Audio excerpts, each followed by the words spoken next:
புதுக்கோட்டை மாவட்டம். இன்னைக்கு ஸ்காலர்ஷிப் அரசு வழங்கக்கூடிய பல்வேறு விதமான scholarship. For example 9th 10th மாணவிகளுக்கு, பிசி எம்பிசி டிஎன்சி மாணவிகளுக்கு வழங்கக்கூடிய பிரைம் மினிஸ்டர் யாசவி ஸ்கீம் ஸ்காலர்ஷிப்பாக இருக்கலாம், அல்லது pre matric post matric ADW ஸ்டூடெண்ட்ஸுக்கு வழங்கக்கூடிய ப்ரீ மெட்ரிக் போஸ்ட் மெட்ரிக் ஸ்காலர்ஷிப்பாக இருக்கலாம். ஸோ இந்த மாதிரி இந்த ஸ்காலர்ஷிப் இஷ்யூவில் ஸ்காலர்ஷிப் பெறுவதில் நிறைய நடைமுறை சிக்கல்கள் இருக்கின்றன. உதாரணத்துக்கு பார்த்திங்கன்னா, நிறைய மாணவிகளினுடைய பேங்க் அக்கௌண்ட் இன்ஆக்டிவ் ஸ்டேஜில் இருக்குது. இதுக்கு பல காரணங்கள் இருந்தாலும் ஒரு சில காரணங்கள் நமக்கு தெரியாமலே இருக்குது. அதை எப்படி கண்டுபிடிச்சு இந்த இன்ஆக்டிவாக இருக்கக்கூடிய அக்கௌண்ட்ஸ் எல்லாத்தையும் ஓரளவுக்காக நம்ம மேக்ஸிமம் ஆக்டிவேட் பண்ணலாம் அப்படின்னு பார்த்திங்கன்னா, இப்போ பார்த்திங்கன்னா ஸ்காலர்ஷிப் ஏறுறதில் நம்ம எம்இஸில் அந்த மாணவிக்கோ ஒரு அக்கௌண்ட்டை சீட் பண்ணியிருக்கிறோம். அப்படி சீட் பண்ணியிருக்கிற பட்சத்தில் பார்த்திங்கன்னா, அந்த மாணவனுக்கு எந்த அக்கௌண்ட்டு நம்ம சீட் பண்ணியிருக்கோங்கிற விஷயமே தெரியாமல் இருக்குது. இப்போ நிறையா மாணவர்களுக்கு ஒரு மாணவன் என்னிடையே கேட்குறான், இந்த மாதிரி சார் அந்த பொண்ணுக்கெலாம் ஏறிடுச்சு சார், எனக்கு ஸ்காலர்ஷிப் ஏறலை அப்படின்னு சொன்னாங்க. அப்போ நான் கேட்டேன், எந்த பேங்க்கில் அங்கே போய் செக் பண்ணிங்கன்னு கேட்குறேன். அவங்க நான் கனரா பேங்க்கில் செக் பண்ணேன் சார், இந்த ஸ்டேட்மெண்ட் பார்த்துட்டேன் சார், 0 தான் சார் இருக்குது, பேலன்ஸ் ஏறலை, கிரெடிட் ஆகலைங்கிறாங்க. அப்போ நான் சொன்னேன், உங்களுக்கு ஸ்காலர்ஷிப்புக்கு எம்இஸில் சீட் பண்ணியிருக்க நம்பர் பார்த்திங்கன்னா போஸ்டல் அக்கௌண்ட்டுங்க. அப்படியா சார், எங்களுக்கு போஸ்டல் அக்கௌண்ட்டே ஓப்பன் பண்ணதே தெரியாதுங்கிறாங்க. அந்த மாதிரி எந்த அக்கௌண்ட்டில் நம்ம பேலன்ஸு செக் பண்ணணும், எம்இஸில் ஸ்காலர்ஷிப்புக்கு எந்த அக்கௌண்ட்டை கொடுத்துருக்கோங்கிற விஷயமே தெரியாமல் இருக்கிறாங்க. ஸோ இந்த மாதிரி கேசஸ் இருக்குது. உடனே நான் ஐபிபிஎம் அக்கௌண்ட்டு போஸ்டல் அக்கௌண்ட்டுக்கு மிஸ்டால் கொடுத்து பேலன்ஸு செக் பண்ணேன். ஸோ ஐபிபிஎம் அக்கௌண்ட்டுக்கு போஸ்டல் அக்கௌண்ட்டுக்கு மிஸ்டால் பேலன்ஸ் செக் பண்ணிக்கலாம். நம்ம போஸ்டல் ஆஃபீஸுக்கு தான் போய் பேலன்ஸ் செக் பண்ணுங்கிற அவசியம் இல்லை.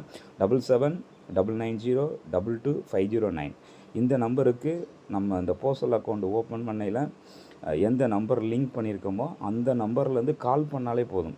கால் பண்ணாலே பார்த்திங்கன்னா ஆட்டோமேட்டிக்காக அந்த கால் டிஸ்கனெக்ட் ஆகும். உடனே பேலன்ஸ் பார்த்திங்கன்னா நமக்கு மெசேஜாக வந்துடும். நான் உடனே அந்த நம்பருக்கு கால் பண்ணோடனே அந்த அமௌண்ட்டு கிரெடிட் ஆனது வந்துட்டது. உடனே அந்த பேரண்ட்ஸை காமிச்சேன், நீங்கள் எந்த பேங்க்கில் போய் செக் பண்ணணுமோ அங்கே செக் பண்ணுங்க. இது மாதிரி நிறைய கேசஸ் இருக்குது.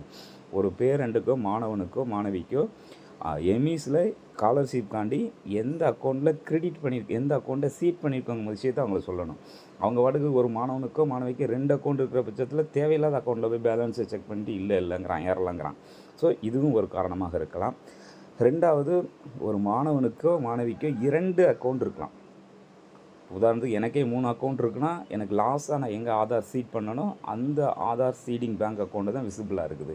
ஸோ அந்த ஆதார் சீடிங் ஸ்டேட்டஸை செக் பண்ணிவிட்டு நம்ம அந்த ஆதார் சீடிங் உள்ள அக்கௌண்ட்டை நம்ம எம்இஸ் போர்ட்டலில் இன்புட்டு கொடுத்துட்டோம்னா இந்த ஸ்காலர்ஷிப் ஏறுவதில் பெரும்பாலான பிரச்சனைகள் இருக்காது. அப்போ ஒரு அக்கௌண்ட்டு பார்த்திங்கன்னா ஆக்டிவாக இருக்கலாம். ஃபார் எக்ஸாம்பிள் பழைய அக்கௌண்ட் ஒரு 2-3 வருஷத்துக்கு 4 வருஷத்துக்கு முன்னாடி ஓப்பன் பண்ண அக்கௌண்ட் ஒரு மாணவனுக்கோ மாணவிக்கோ தொடர்ந்து டிரான்சாக்ஷன் பண்ணிக்கிட்டு இருக்கிறான்.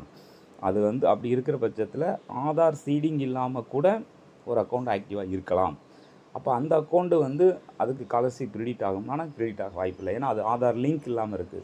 நமக்கு சில நேரங்கள் என்ன பண்ணுறாங்கன்னா, உங்கள் அக்கௌண்ட்டுக்கு ஆதார் சீடிங் இல்லை சார், நீங்கள் பேங்க்கில் லிங்க் பண்ணிக்கோன்னு காலே பண்ணுறாங்க. இந்தியன் பேங்க்லாம் எனக்கு ஒரு வாட்டி கால் பண்ணாங்க. நான் போய் சீடிங் பண்ணிவிட்டு வந்தேன்.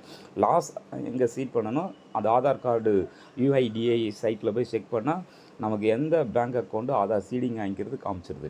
அப்போ அந்த மாணவனுக்கு அக்கௌண்ட் ஆக்டிவாக இருக்கலாம், அதில் ஆதார் சீடிங் இல்லைனாலும் ஃபார் எக்ஸாம்பிள் அது என்ன ஏறாது, ஸ்காலர்ஷிப் ஏறாது. இப்போ போஸ்டல் அக்கௌண்ட்டே பார்த்திங்கன்னா ஒரு சில மாணவர்களுக்கு ஆதார் சீடிங் இல்லாமல் கூட ஓப்பன் ஆக வாய்ப்பு இருக்குது. அப்போ அந்த அக்கௌண்ட்டு ஆக்டிவாக இருக்கலாம், ஆனால் என்ன ஆக வாய்ப்பு இல்லை. பார்த்திங்கன்னா டிபிடி டைரக்ட் பெனிஃபிஷரி ட்ரான்ஸ்ஃபர், அதாவது ஒரு அக்கௌண்ட்டுக்கு அந்த மாணவன் ஆதாரை லிங்க் பண்ணியிருந்தால் தான் டைரெக்டாக ஃபண்டு ட்ரான்ஸ்ஃபர் ஆகும். அப்படி லிங்க் ஆகாத பட்சத்தில் அக்கௌண்ட் ஆக்டிவாக இருந்தாலும் ஸ்காலர்ஷிப் ட்ரான்ஸ்ஃபர் ஆவதற்கான வாய்ப்புகள் இல்லை. இப்போ பார்த்திங்கன்னா இது எப்படி நம்ம செக் பண்ணலாம் அப்படின்னு பார்த்திங்கன்னா, ஜஸ்ட் நம்ம பார்த்திங்கன்னா ஆதார் கார்டு எனி ஒரு சர்ச் என்ஜின் ஓப்பன் பண்ணிக்கோங்க. கூகுளாக இருக்கலாம், குரோமாக இருக்கலாம். ஜஸ்ட்டு சர்ச் பண்ணலாம், ஆதார் கார்டு டவுன்லோடுன்னு டைப் பண்ணுங்கள். Get Aadhaar unique identification authority of இந்தியான்னு வரும்.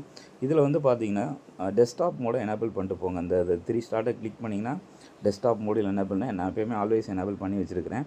இதில் டவுன்லோட் ஆதார்னு ஒரு ஆப்ஷனை கொடுத்திங்கன்னா இந்த மாதிரி இந்த ஃபிங்கர் பிரிண்ட் உள்ள ஒரு பேஜ் ஓப்பன் ஆகும். இதில் லாக்இன் கொடுங்க. லாக்இன் கொடுத்திங்கன்னா இதில் அந்த ஸ்டூடெண்ட்டோடைய ஆதார் நம்பரை கொடுங்க. இந்த கேப்சா கொடுக்காங்களா இல்லையா, இந்த கேப்சாவை கொடுத்துட்டு லாக்இன் கொடுத்திங்கன்னா ஒரு ஓடிபி அந்த மாணவனோ மாணவிக்கோ ஆதார் நம்பரோடு இணைக்கப்பட்டுள்ள அந்த மொபைல் நம்பருக்கு ஓடிபி போகும். 1 நிமிஷம் தான் வேலிடிட்டி கொடுப்பாங்க. அதுக்குள்ளே நம்ம என்ன செய்யணும், அந்த ஓடிபியை கொடுத்து உள்ளே லாக்இன் பண்ணுறோம். அப்படி நீங்கள் லாகின் பண்ணுற பட்சத்தில் உள்ள நிறைய ஆப்ஷன்ஸ் இருக்கும். அதாவது bank seeding status, Aadhaar bank seeding status இருக்கும், ஆதார் அப்டேட் ஸ்டேட்டஸ் இருக்கும், ஆதார் டவுன்லோடுங்கிற ஆப்ஷனும் இருக்கும். இதில் வந்து நமக்கு பேங்க் சீடிங் ஸ்டேட்டஸை கிளிக் பண்ணோம்னா நமக்கு எந்த அக்கௌண்ட்டில் அந்த ஆதார் சீட் ஆகிருக்கு அப்படிங்கிறது காமிச்சிடும்.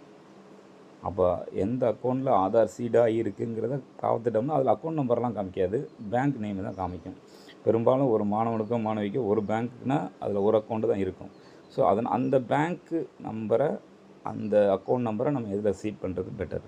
எம்இ சைட்டில் சீட் பண்ணிட்டோம், ஃபீட் பண்ணிட்டோம்னா ஸ்காலர்ஷிப் ஏறுவதில் என்ன இல்லை, பிரச்சனை இருக்க வாய்ப்பில்லை. இதே நேரங்களில் சில நேரங்களில் வந்து பார்த்திங்கன்னா பேங்க் அக்கௌண்ட்டில் வந்து இப்போ ஆதாரை வந்து எனேபிள் பண்ணுறதுக்கு அந்த ஸ்டூடெண்ட் போகிறான், லிங்க் பண்ணுறதுக்கு போகிறான்னா அவங்க இப்போ என்ன சொல்கிறாங்கன்னா, நீங்கள் போய் ஆதார் சென்டரில் போய் ஆதார் அப்டேட் பண்ணிட்டு வாங்கன்னு சொல்கிறாங்க.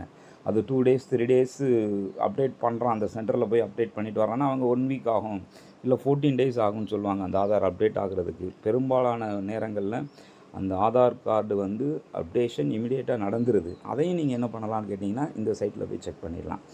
இந்த ஓடிபி கொடுத்து உள்ளே லாகின் பண்ணிங்கன்னா ஆதார் டவுன்லோடுன்னு இருக்கும். அந்த பேஜில் போனீங்கன்னா அதை டவுன்லோட் பண்ணிங்கன்னா அவனுடைய ஆதார் கார்டு பிடிஎஃபாக டவுன்லோட் ஆயிரும். அதை ஓப்பன் பண்ணுறதுக்கு அந்த மாணவனுடைய ஃபஸ்ட்டு 4 லெட்டர், ஆதாரில் இருக்கிற மாதிரி ஃபஸ்ட்டு 4 லெட்டரில் கேப்ஸ் லாக் ஆன் பண்ணி கேபிட்டல் லெட்டரில் 4 எழுத்தை டைப் பண்ணிவிட்டு தொடர்ந்து அவனுடைய இயர் ஆஃப் பர்த், பிறந்த வருடத்தை டைப் பண்ணிங்கன்னா அந்த ஆதார் பிடிஎஃப் ஓப்பன் ஆயிரும், ஆதார் டவுன்லோட் ஆயிரும். அதில் வந்து ஃபோட்டோ மாறி இருக்கும், மாறி இருந்தாலே அவனுக்கு அப்டேஷன் நடந்துருச்சு.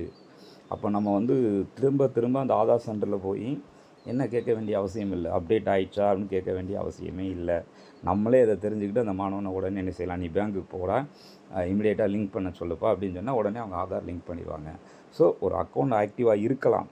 அந்த அக்கௌண்ட் ஆக்டிவாக இருக்கிற பட்சத்திலும் ஆதார் சீடாகலை அந்த அக்கௌண்ட்டுக்குன்னா நம்ம என்ன செய்ய முடியாது, ஸ்காலர்ஷிப் பெற முடியாது.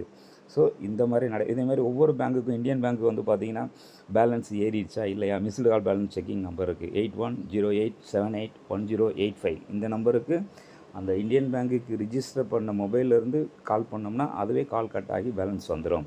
ஐஓபிக்கு 9210622122 இந்த நம்பருக்கு கால் பண்ணோம்னா அதுவே கால் கட் ஆகி பேலன்ஸ் வந்துடும். அது மாதிரி ஒவ்வொரு வங்கிக்குமே, கனரா பேங்குக்கு 9015734734 இந்த நம்பருக்கு அந்த ரிஜிஸ்டர் பேங்க் அக்கௌண்ட்டோட ரிஜிஸ்டர் ஆகக்கூடிய மொபைல்லேருந்து கால் பண்ணோன்னா நமக்கு பேலன்ஸ் வந்துடும்.